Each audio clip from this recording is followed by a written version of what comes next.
வணக்கம். அமேசான் காடு அப்படின்னு சொன்ன உடனே உங்களுக்கு என்ன ஞாபகம் வரும்? பச்சை பசேலுன்னு மரங்கள், அழகான நதிகள், இப்படிதானே நினைத்தீங்க? ஆனா இன்னைக்கு நம்ம பார்க்க போற இந்த விளக்கு தொகுப்பு அந்த அடிப்படை புரிதலையே சுக்குநூறா உடைக்க போகுது. ஏன்னா அமேசான் வெறும் காடு கிடையாதுங்க.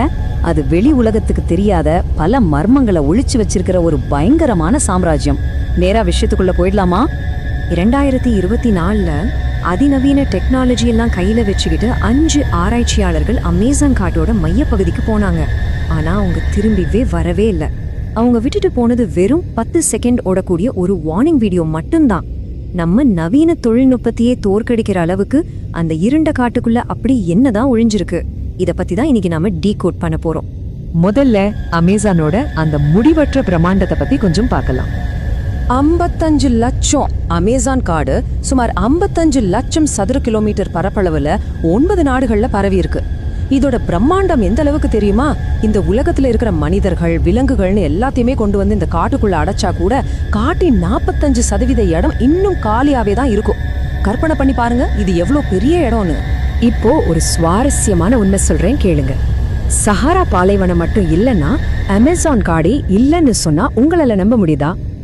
ஆமாங்க, ஒவ்வொரு வருஷமும் ஆப்பிரிக்காவோட சஹாரா பாலைவனத்திலிருந்து சுமார் 2.2 கோடி டன் மணல் புழுதியா வானத்துல எழும்புது. அது அட்லாண்டிக் பெருங்கடலை கடந்து 5000 மைல்ஸை டிராவல் பண்ணி அமேசான் காடுகள்ல மழையா பொழியுது. அந்த வறண்ட பாலைவன மணல்ல இருக்கிற பாஸ்பரஸ் தான் இங்க இருக்கிற மரங்களுக்கு உயிரூட்டம் உணவா மாறுது. நேச்சரோட இந்த சைக்கிள் நிஜமாவே ஒரு மிராக்கிள் இல்ல? சரி, இந்த காடு எவ்வளோ அடர்த்தியானதுன்னு தெரியுமா? இங்க மதியம் 12 மணிக்கு கூட நடு ராத்திரி மாதிரி கும்மரட்டாதான் இருக்கும். அடர்ந்த மரங்கள் சூரிய ஒளியை தரைக்கே வரவே விடாது. வானத்திலிருந்து விழுற ஒரு மழை துளி தரையை தொடறதுக்கு குறைஞ்சது 10 நிமிஷத்துக்கு மேல ஆகும்னா பாத்துக்கோங்க. இந்த இரண்ட மூச்சு திணற வைக்கிற காணகம் தான் உலகத்துக்கு தேவையான ஆக்சிஜன்ல 20% உற்பத்தி செய்யுது. அடுத்ததா அமேசான்ல இருக்கிற ஆபத்தான விலங்குகளையும் மர்ம ஆறுகளையும் பத்தி பார்க்கலாம். இந்த காடு முழுக்க மரண தூதுவர்கள் ஒளிஞ்சிருக்காங்க. ஒரு இரைய வேட்டையாட இங்க இருக்கிற விலங்குகள் வச்சிருக்கிற டெக்னிக்ஸ் ரொம்பவே விசித்திரமானது. 30 அடி நீளமுள்ள கிரீன் அனகோண்டா 860 வோல்ட் கரண்ட பாய்ச்சி இரைய முடக்கிற எலக்ட்ரிக் ஈல், பார்க்க சின்னதா இருந்தாலும் ஒரே நேரத்துல 10 பேரை கொல்ற அளவுக்கு கொடிய விஷம் கொண்ட கோல்டன் டாட் ஃப்ராக். இது மட்டுமா, துப்பாக்கி குண்டு பாஞ்சா எவ்வளோ வலிக்குமோ அந்த அளவுக்கு வலிய தரக்கூடிய புல்லட் எறும்பு. இப்படி அமேசான்ல எடுத்து வைக்கிற ஒவ்வொரு அடியிலையும் மரணம் காத்துக்கிட்டு இருக்கு. விலங்குகள் மட்டும் இல்ல, இங்க ஓடுற நதிகளும் மர்மம் நிறைஞ்சதுதான். அதுல ரொம்ப இன்ட்ரெஸ்டிங்கான விஷயம் என்னன்னா, மடிரா நதியோட மஞ்சள் நிற நீரும் ரியோ நீக்ரோ நதியோட டீ டிகாஷன் மாதிரி கருகருன்னு இருக்கிற நீரும் சந்திக்கிற அந்த இடம். இந்த 2 மாபெரும் நதிகளும் ஒன்னா பக்கத்துல ஓடினாலும் அதோட தண்ணீர் ஒருபோதும் ஒன்னோட ஒண்ணு கலக்கிறதே இல்ல. 2 நிறங்களுக்கும் நடுல ஒரு தெளிவான எல்லைக்கோடு அப்படியே மெயின்டைன் ஆகும். ஆச்சரியமா இருக்குல்ல? அந்த கருமையான தண்ணிக்குள்ள ஏகப்பட்ட ஆபத்துகள் இருக்கு. ஒரு செகண்ட்ல இரைய எலும்பு கூட மாத்திர பிராணியா மீன்கள், மரக்கட்ட மாதிரி அசையாம மிதந்துகிட்டு இருக்கிற 20 அடி நீள பிளாக் கேமன் முதலைகள்னு லிஸ்ட் பெருசா போகும். அது மட்டும் இல்லாம இங்க ஒரு விசித்திரமான நம்பிக்கையும் இருக்கு. ஆத்துல வாழ்ற பிங்க் நிற டால்பின்கள் ராத்திரியில அழகான மனிதர்களா மாறி கரையில இருக்கிறவங்கள மயக்கி தண்ணிக்குள்ள இழுத்துட்டு போயிடும்னு அங்க இருக்கிற பழங்குடியினர் இன்னிக்கும் உறுதியா நம்புறாங்க. இப்போ நான் சொல்ல போற நம்பர் உங்களை கண்டிப்பா ஷாக் ஆகும். 90 டிகிரி செல்சியஸ். இது எந்த எரிமலையோட வெப்பநிலையும் கிடையாது. ஷனாய் டிமிஷ்கா அப்படின்னு அழைக்கப்படுற அமேசானோட ஒரு கொதிக்கும் நதியோட டெம்பரேச்சர் இது. சுத்தி முத்தி எந்த எரிமலையும் இல்ல. ஆனாலும் தவறி விழுற எந்த ஒரு விலங்கையும் சில நிமிஷங்கள்ல உயிரோட வேக வைக்கிற அளவுக்கு இந்த நதி 90 டிகிரில கொதிச்சுக்கிட்டே இருக்கு. இது சயின்ஸுக்கே இன்னைக்கும் ஒரு பெரிய புதிர்தான். நம்ம பாக்குற அமேசான் நதிக்கு நேர் கீழே சுமார் 4 கிலோமீட்டர் ஆழத்துல ரியோ ஹம்சா அப்படின்னு இன்னொரு பிரம்மாண்டமான நதி பூமிக்கு அடியில ஓடிக்கிட்டு இருக்குன்ற விஷயம் நிறைய பேருக்கு தெரியாது. அது மட்டுமா, அமேசான் காட்டுல சூரிய ஒளிய தேடி தங்களோட வேர்களை நகர்த்தி வருஷத்துக்கு 20 மீட்டர் வரைக்கும் நடந்து போற விசித்திரமான மரங்களும் இருக்கு. ஆமாங்க, நீங்க சரியாதான் கேட்டீங்க. மரங்கள் நிஜமாவே அங்க இடம்பெயருது. சரி, இப்போ இயற்கையை தாண்டி புதைந்த நகரங்களும் ரகசிய பழங்குடியினரும் பத்தி பார்ப்போம். சமீப காலமா சயின்டிஸ்ட் லீடார் அப்படிங்கிற லேசர் ஸ்கேனிங் டெக்னாலஜியை யூஸ் பண்ணி வரலாற்றையே மாத்தி எழுதிட்டு வராங்க.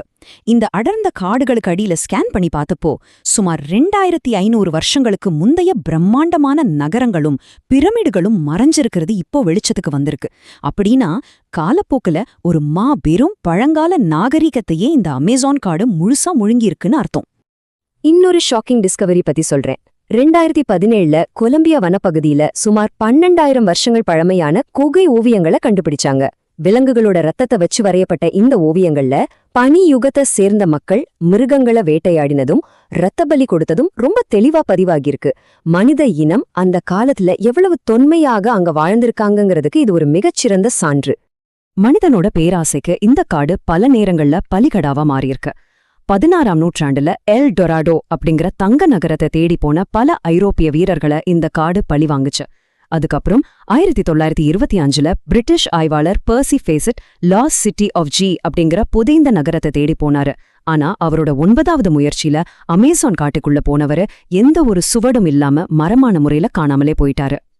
இப்போ அங்க யார் இருக்காங்கன்னு கேட்டீங்கன்னா, அமேசான்ல சுமார் 2.5 கோடிக்கும் அதிகமான பழங்குடியினர் வாழ்றாங்க. இதுல ஆச்சரியமான விஷயம் என்னன்னா, அதுல 100க்கும் மேற்பட்ட பழங்குடி குழுக்களுக்கு வெளி உலகம்னா என்னன்னே தெரியாது. காட்டன் ரகசிய நகரங்களை இவங்க தான் இன்னிக்கும் தீவிரமா காவல் காத்துட்டு வர்றாங்கன்னு நம்பப்படுது. 2018ல தங்களோட பகுதிக்கு மேல பறந்த ஒரு நவீன ஹெலிகாப்டரை பார்த்து அவங்க அம்புகளை விட்டு தாக்குன சம்பவம் அவங்க தங்களோட எல்லையை எந்த அளவுக்கு வெறித்தனமா பாதுகாக்கறாங்கன்னு நமக்கு காட்டுது. அடுத்ததா இந்த விளக்க தொகுப்போட ரொம்ப முக்கியமான பகுதிக்கு வந்திருக்கும். அமேசான் காட்டின் தீர்க்கப்படாத மர்மங்கள். காட்டின் அமைதியில கேக்குற அந்த குரல் யாருடையது? அமேசானோட தனிமையில நீங்க தனியா நடந்து போகும்போது உங்களுக்கு தெரிஞ்சவங்களோட குரலோ இல்ல ஏதோ ஒரு கிசுகிசுப்போ கேக்குற மாதிரி உங்களுக்கு ஒரு பிரமை தோன்றும். அதுக்கு காரணம் என்னன்னா, அங்க இருக்கிற சில மரங்கள் ஒருவித ரசாயனத்தை வெளியிடுது. அந்த வாசனைய சுவாசிச்சா மனிதர்களுக்கு மனப்பிரமை ஏற்பட்டு அந்த மர்ம குரல்களை பின்பற்றி காட்டின் ஆழத்துக்கு போய் காணாம போன ஆய்வாளர்கள் ஏராளம். அதே மாதிரி அமேசான்ல தரையிலிருந்து பார்த்தா ஒண்ணுமே தெரியாது, ஆனா வானத்திலிருந்து பார்த்தா மட்டும் ரொம்ப தெளிவா தெரியக்கூடிய சில பிரம்மாண்டமான வடிவியல் உருவங்களை கண்டுபிடிச்சிருக்காங்க. சுமார் 2000 வருஷங்களுக்கு முந்தைய இந்த துல்லியமான வடிவங்களும் விண்வெளி நட்சத்திரங்களை கரெக்டா கணிக்கிறதுக்காக அமைக்கப்பட்ட அமேசானின் ஸ்டோன்ஹெஞ்ச் போன்ற வட்ட வடிவ கற்களும் இன்னிக்கும் பல கேள்விகளை எழுப்புது. எந்த நவீன கருவிகளும் இல்லாத அந்த காலத்துல அவங்களுக்கு எப்படி இந்த அபாரமான விண்வெளி அறிவு கிடைச்சுது? இதுக்கெல்லாம் மேல ஒரு சம்பவம் இருக்கு. 1977ல நடந்த கொலாரஸ் சம்பவம். அமேசான் காட்டை ஒட்டி இருக்கிற கிராம பகுதிகள்ல விசித்திரமான பறக்கும் தட்டுகள்ல இருந்து வந்த ஒளிக்கதிர்கள் மக்களோட ரத்தத்தை உறிஞ்சினதா ராணுவத்துக்கிட்ட புகார்கள் போச்சு. இது ஏதோ படத்துல வர மாதிரி கட்டுக்கதறங்க. பிரேசில் ராணுவமே நேரா போய் மனுஷனால் உருவாக்க முடியாத வேகத்துல பறந்த அந்த தட்டுகளை போட்டோ எடுத்து அதிகாரப்பூர்வமா ஆவணப்படுத்தியிருக்காங்க. இப்போ நம்ம உலக அச்சுறுத்தும் உண்மையான ஆபத்து என்னன்னு பாப்போம். மர்மங்கள் ஒரு பக்கம் இருந்தாலும் உண்மையான ஆபத்து வேற ஒரு ரூபத்துல இருக்கு. உலகத்துக்கு 20% ஆக்சிஜனை தர்ற பூமியின் நுரையீரல்னு அழைக்கப்படுற அமேசான் காடுகள் இன்னைக்கு மனிதர்களோட சுயநலத்துக்காக ரொம்ப வேகமா அழிக்கப்பட்டு வருது. காடுகள் அழிக்கப்படும் போது பூமியோட சுவாச குழாய நாமே நம்ம சொந்த கைகளால அடைக்கிறோங்கிறத நம்ம கண்டிப்பா உணர்ந்தாகணும். இந்த விளக்க தொகுப்பு முடிக்கிறப்போ விஞ்ஞானிகள் சொல்ற ஒரு ஆழமான எச்சரிக்கைய உங்களுக்கு நான் ஞாபகப்படுத்த விரும்புறேன். நாம மரங்களை வெட்டும்போது வெறும் ஒரு காட்டை மட்டும் இழக்கல, பல 1000 வருஷங்களா உறங்கிக்கிட்டு இருக்கிற பல கொடிய வைரஸ்களையும் சேர்த்து தட்டி எழுப்புறோம்.